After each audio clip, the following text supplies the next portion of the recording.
একটা সিঙ্গারা দেন, কালকে টাকা দিয়ে দিমুনে।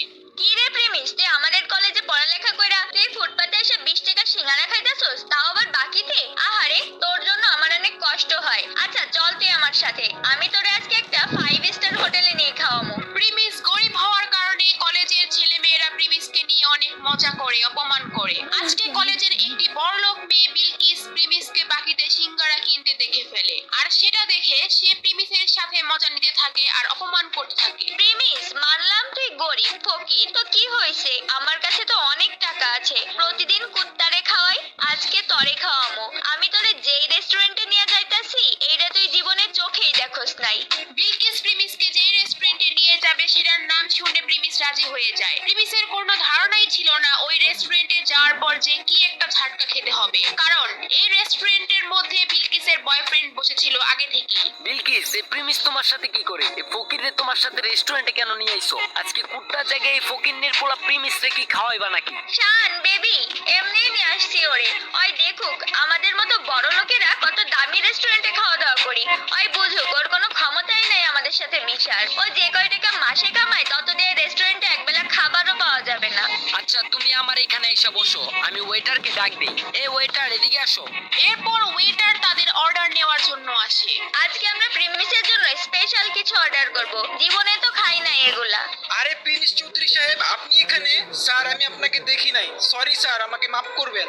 প্রিমিসকে দেখে ওয়েটার আশ্চর্য হয়ে যায় আর ওইখান থেকে চলে যায়, কিন্তু বিলকিস আর বিলকিসের বয়ফ্রেন্ড এটা দেখে একেবারে অবাক হয়ে যায়, আর তারা দুজনেই বুঝতে পারে না ওখানে কি হলো। প্রিমিস, তোমার এই ওয়েটার চৌধুরী স্যার কেন বললো?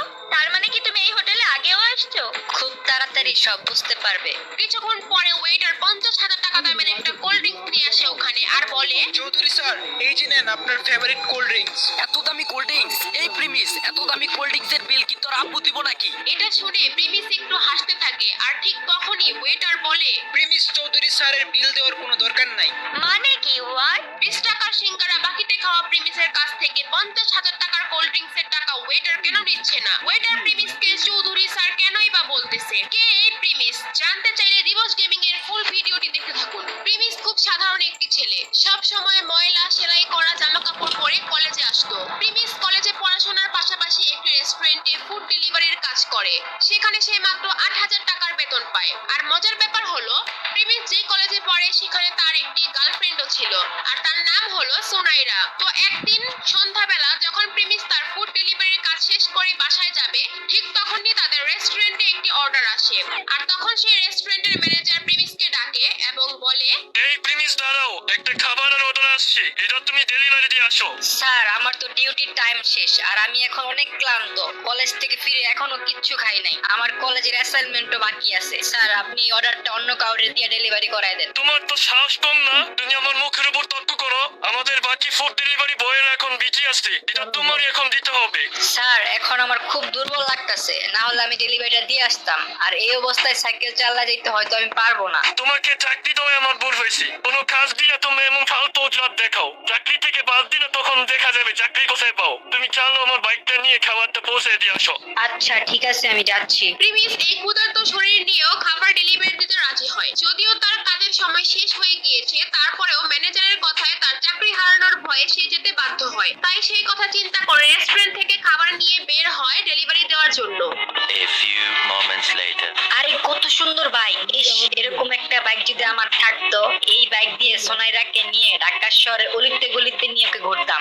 সুনাইরা হচ্ছে প্রিমিসের গার্লফ্রেন্ড, আর সুনাইরা বাইক অনেক পছন্দ করে। প্রিমিস যেহেতু সুনাইরাকে অনেক ভালোবাসে, সে তার বেতনের টাকা থেকে যখনই কিছু টাকা বাঁচাতে পারে সোনাইরার জন্য গিফট কিনে নিয়ে আসে। প্রিমিস মনে করে সোনাইরা তার পাশে সারা জীবন থাকবে।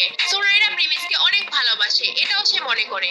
আর তারপর প্রিমিস ফুড ডেলিভারি দেওয়ার জন্য তার গন্তব্যে পৌঁছে যায়, আর সেটি ছিল একটি দামি হোটেল।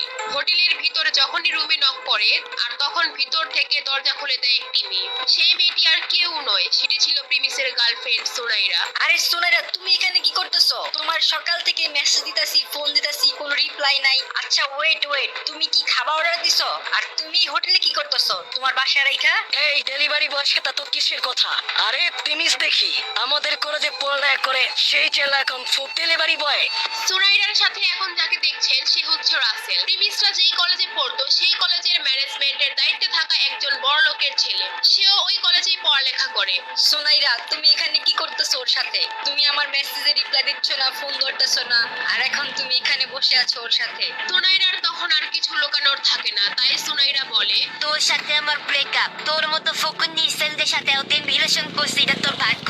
তোর তো একটা বাইক কেনার সামর্থ্য নাই, আমাকে কোথাও ঘুরতে নিয়ে যাস না। তোর মতো ফকিনের পোলার সাথে কে রিলেশন রাখবে রে? প্রিমিস সুনাইরার কথা শুনে যেন তার মাথায় আকাশ ভেঙে পড়লো। প্রিমিস সুনাইরাকে নিয়ে এত স্বপ্ন দেখতো, আর সেই সুনাইরা তার সাথে এই কাজ করলো। প্রিমিস একদম নীরব হয়ে ওইখান থেকে চলে আসতে থাকে। সারাদিন না খাওয়া, তার মধ্যে এত বড় ধাক্কা, সে একদম ভেঙে পড়ে। আর ঠিক তখনই কাহিনীতে আসে নতুন টুইস্ট। তার ফোনে একটি মেসেজ আসে, আর সেখানে লেখা থাকে প্রিমিস চৌধুরী আজকে থেকে তার অভাবী জীবন থেকে মুক্ত, আর তার ব্যাংক অ্যাকাউন্টে 500 কোটি টাকা অ্যাড হয়েছে, এবং সে তার পরিবারের গরিবী পরীক্ষায় পাশ করেছে। আপনারা হয়তো ভাবছেন এটা আবার কিসের পরীক্ষা। চৌধুরী ইন্ডাস্ট্রির একমাত্র ছেলে ছিল প্রিমিস। তাদের চৌধুরী পরিবারের একটা নিয়ম ছিল, তাদের পরিবারের ছেলেদের তারা ছোটবেলা থেকেই সমস্ত সম্পত্তি ও টাকা পয়সা থেকে বঞ্চিত করে দেয় এবং গরিব অবস্থায় ছেড়ে দেয়। একটা সময় গিয়ে যখন তাদের 21 বছর বয়স পূরণ হয়, তখন তারা তাদের সমস্ত সম্পত্তি ফিরে পায়। আর সেই দিনটি ছিল আজকে। কি হবে এখন? কি করবে এখন প্রিমিস? কি হতে যাচ্ছে প্রিমিসের সাথে? এগুলো জানতে চাইলে দিবস গেমিং এর ইউটিউব চ্যানেল সাবস্ক্রাইব করে নোটিফিকেশন বাটন বাজায় রাখেন, কারণ আগামী পর্ব এখানেই পেয়ে যাবেন। আর যারা দিবস গেমিং এর সাথে লাইভে গেম খেলতে চান, অ্যাড হতে চান, তারা দিবস গেমিং এর ফেসবুক পেজটি ফলো করে দিয়ে আসেন। ডেসক্রিপশন আর পিন কমেন্টে লিংক দেওয়া আছে, চালু করে ফলো দিয়ে